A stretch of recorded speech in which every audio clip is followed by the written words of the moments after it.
Good afternoon, everybody, and welcome to the webinar for Establishing Your One-to-One Technology Initiative. We are very excited to host y'all today and to walk you through our one-to-one implementation guide, which is now officially available on our website at MississippiFirst.org if you haven't already checked it out.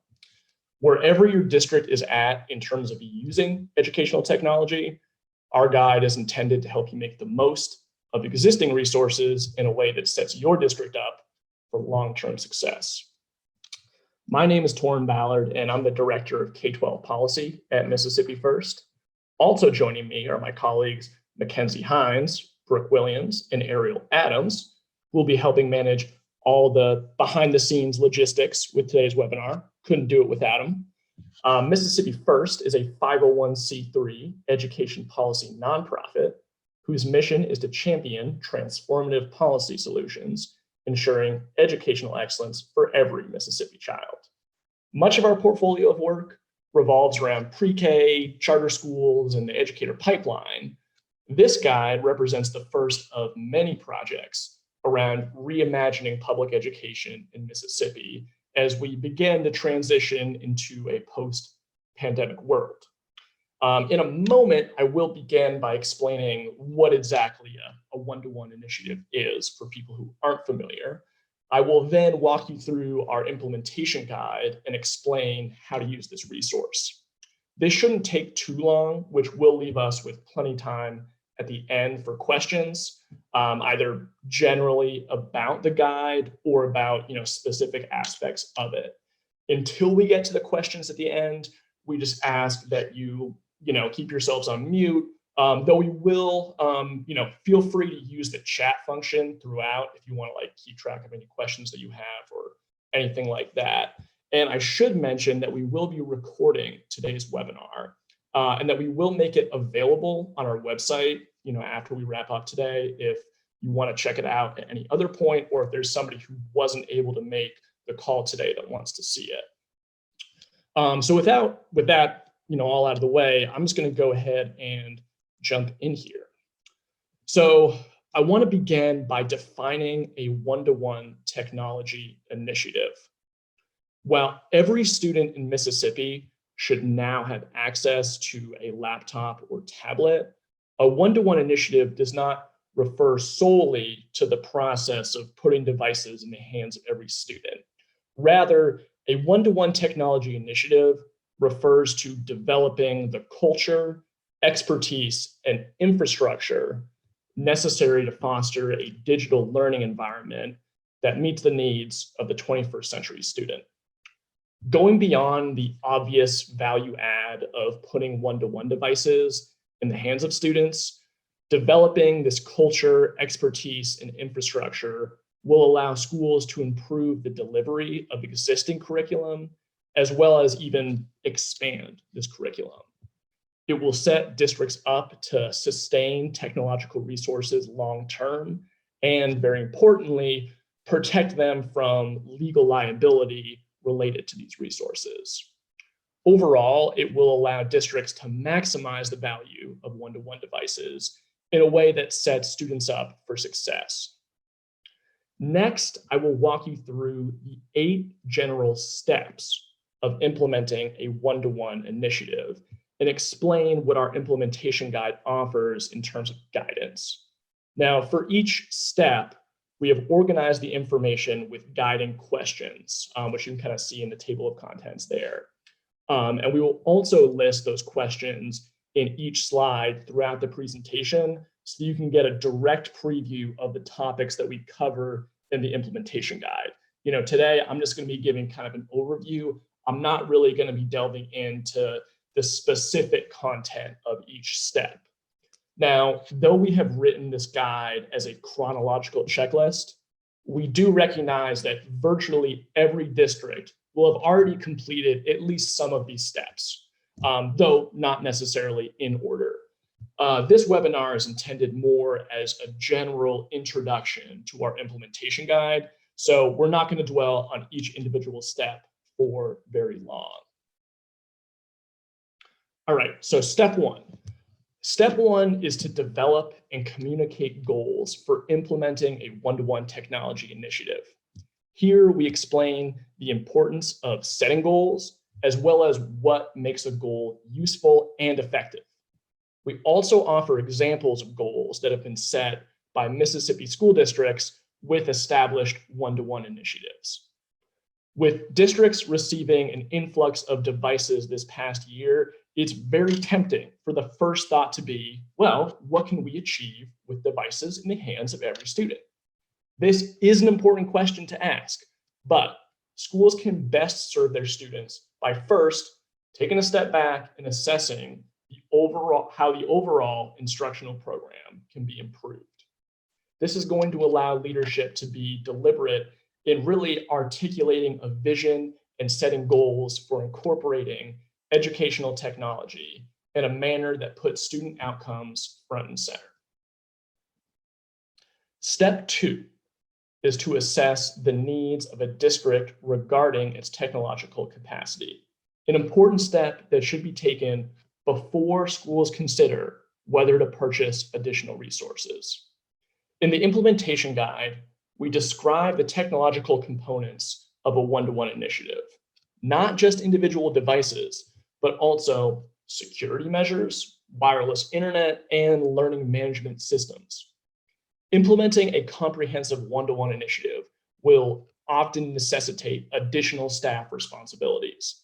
And so we also explain both the one-time and recurring actions that will have to take place. Now, these include everything from developing a technology handbook to handling tech-related inquiries from students to implementing internet filters on individual devices. But in this step, we also offer a primer on the Children's Internet Protection Act, or CIPA for short, which is the primary federal law districts will have to abide by, particularly if they want to receive E-rate funding, which, don't worry, we also explain as well. Even if your district has all of these technological components in place, a key aspect of a one-to-one initiative is having a long-term budget in place to sustain these resources. And this is actually one major reason why we decided to engage in this project in the first place. So in step three, we lay out the one-time and recurring expenses related to a one-to-one initiative. We also give a primer on how to utilize COVID-19 relief funds for this purpose. The resources that schools are receiving as a result of the pandemic, between the heavily discounted devices that districts were able to purchase last year and the billions of dollars in more open-ended relief funds, are really unprecedented. And they will allow schools to make meaningful investments in a variety of areas. The main goal of this section is to help districts sustain these investments in the long run, particularly once relief funds run out. Not going to exist forever. So with almost 400,000 devices distributed statewide last year, your district likely already has many of the resources necessary for one-to-one. But we all know these are not going to last forever. One-to-one devices will eventually break or stop working, software subscriptions will expire, and wireless networks will become outdated. Even if you don't utilize this section for another couple of years, this may be the most useful aspect of the implementation guide. Based on conversations with districts and education technology vendors, we also offer tips for getting the best deals on education technology, from laptops to hotspots to learning management systems. Whether it's software or physical devices, we also offer a primer on understanding the vast array of products on the market, which will make selecting and comparing products so much easier. This section has the potential to save your district lots and lots of time and money, both of which very important, obviously. Building off our section on assessing technological needs, step 5 goes into detail on setting up the various digital infrastructure that's required for a successful one-to-one initiative. Internet connectivity, device security, learning management systems, etc. We offer guidance on aspects of this infrastructure, such as ensuring a speedy internet connection based on the number of students at a given school, as well as methods for providing internet access outside of school hours, which is obviously a very important initiative given that 42% of Mississippi households currently lack high-speed internet at home. Now, equally important to the digital infrastructure of a one-to-one initiative are the policies to govern and, more importantly, protect these resources. Here we explain the ins and outs of the two primary policies necessary for implementing a one-to-one initiative. First, an acceptable use policy, or AUP, that outlines the guidelines and behaviors that students will be expected to follow when using school technology, and a device policy that specifies how individual devices, the physical devices, should be cared for. We also explain how to involve various stakeholders in the policy setting process in a way that secures buy-in from the entire community. We cannot stress how important securing buy-in from the community is to a successful one-to-one initiative. And as such, we have also included an entire toolkit in the appendix for executing a communications plan regarding your district's one-to-one initiative. Now, one of the final steps to implementing one-to-one is making sure that instructional staff are trained to utilize this technology. This step is about much more than just instilling the requisite knowledge for using one-to-one technology. It's also about securing buy-in from teachers and giving them the confidence they need to use these tools effectively. Familiarity with laptops and tablets does not necessarily translate to the successful use of these devices as digital learning tools, nor does it mean that teachers will automatically just be on board with a greater emphasis on using these devices in the classroom. Fortunately, in conversations with districts from across the country, we were able to actually crowdsource methods for ensuring that teachers are fully prepared. And we have provided multiple examples in the implementation guide. Now, the final step is distributing one-to-one devices to students. This may seem really mundane and perhaps too straightforward to even discuss, but we cannot stress enough the importance of executing this step seamlessly. This is also about more than simply giving out devices. This step also involves ensuring that contracts and agreements for using devices have been signed by parents and students, which is crucial for protecting these valuable resources. There's obviously a ton of work that must take place prior to distribution, but remember that for students and families, this will be the most visible step that will also mark the official kickoff of your one-to-one technology initiative. Now, I've covered all the steps in the implementation guide at this point, but at the end of the guide, you'll also see a few other resources that may be very helpful to getting your one-to-one initiative off the ground.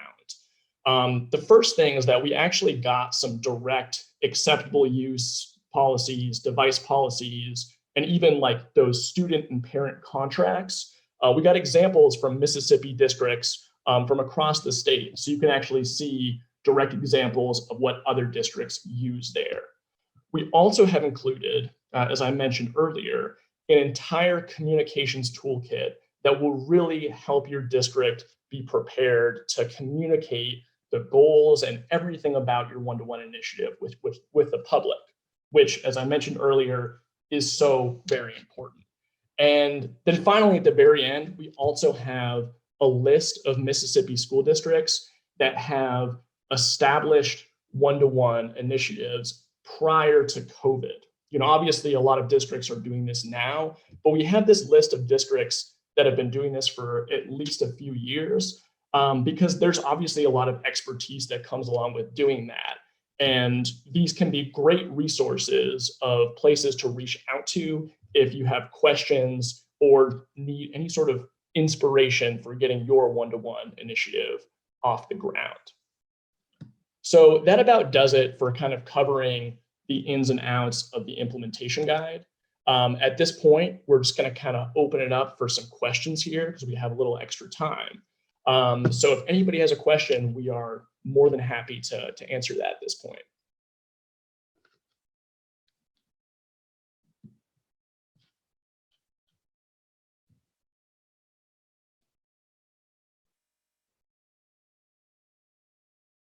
Don't be shy.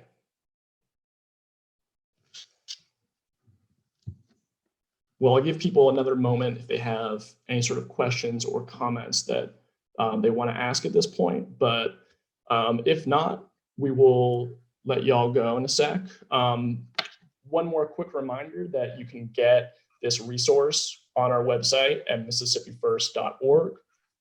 You can get the implementation guide there. And as I also mentioned, we have been recording this webinar. And so if you want to check out any of this information later, we will also make that available on our website for you and anyone else that might have not been able to make this presentation today.